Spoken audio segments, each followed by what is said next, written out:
ঠিক করে রাখতে পারো না হালে গন্ডা গন্ডা নাই বলে জন্ম দেছো কা হইতে পারে না কিছু না আল্লাহ তুমি আমাকে তো অবাগার এই দুনিয়াতে কেন বাঁচায় রাখছো কত কষ্ট দিবা কত কষ্ট দিলে তোমার পরীক্ষা শেষ হইব আমি তো আর পারতাছি না এইবার একটু রহম করো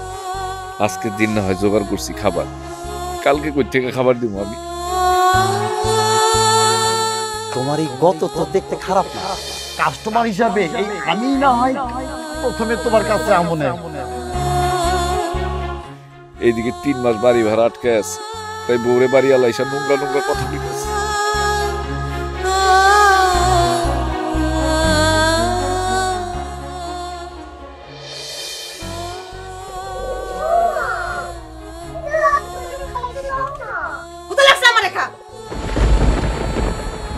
এত সহ্য করতে না পারো দুই বোন মিলে আমারে ভাগ করে খাই ফেলা